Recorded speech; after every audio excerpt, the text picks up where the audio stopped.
What's up, guys? Welcome to your 176th Android tutorial for the new Boston.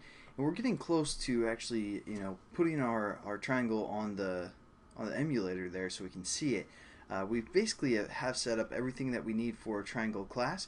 So we're just gonna, go over to our renderer class because this is where all the magic's gonna happen.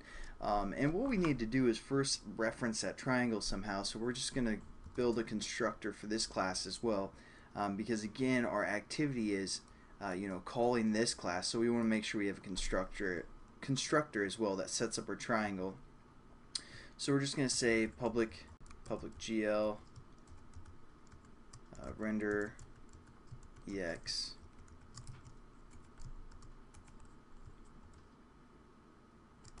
and then all we're going to do is set up our triangle within here, and you gotta make sure you spell it right, obviously. And so we want to set up a triangle instance as well. We're going to set this to be private. We're just going to say GL triangle EX. We're going to call it try, something like that. Then what we're going to do is we're just going to set our try within our constructor equal to a new triangle or new instance of that class. And there we go. Now we have our triangle object within our renderer. And again, we created a draw method within our triangle. So within our onDraw frame, all we have to do is basically say, well, I shouldn't say all, because as you'll see here in a second, it won't actually print this to the screen yet, but it is actually drawing it in OpenGL. So what we're going to do is we're going to refer to our triangle and just say .draw, and we're going to pass in again the GL10 object that we're being passed in within this method. So it's pretty simple. Again, we get this GL object that's being passed in, and we just pass that into our triangle to create our triangle and set it up and all that good stuff. We have that draw method within there, so that's what that's doing. But even if we run the application right now, we just get all red. We can't see anything. We don't know where our triangle's at, all that good stuff. And the problem is let me go back to Blender.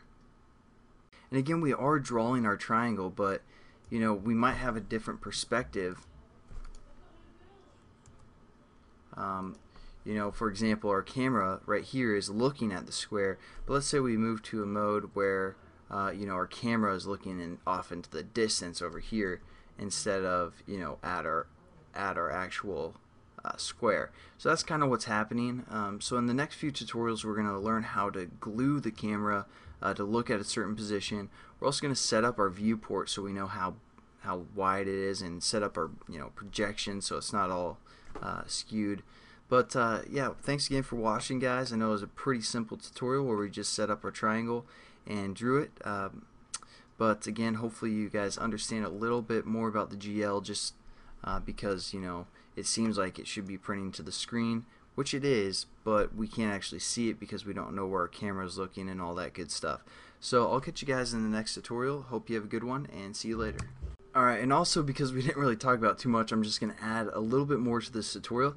So what we're going to do is we're going to basically when we create a render of some sort, or a GL, OpenGL, class, it loads it with some default stuff that might even hinder performance. So we're actually going to give us some space within our onSurface created, and we're just going to say gl.disable, because we don't want everything that they give us.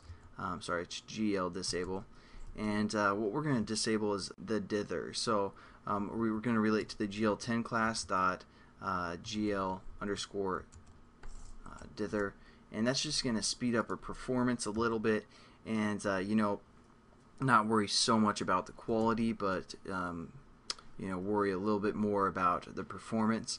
And also we can just elaborate a little bit more by saying gl.gl hint, and we have to reference a target, so we're going to say gl 10.gl underscore perspective correction hint.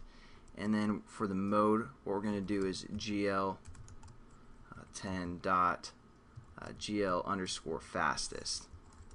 That's just going to again boost our performance a little bit more and not worry about the quality as much. So there's just a quick add-on to this tutorial. Again, you guys might want to just copy this dither line and put it within your onDraw method or on draw frame method or something. But there you go, and I'll catch you guys in the next tutorial, and hope you have a good one. See you later.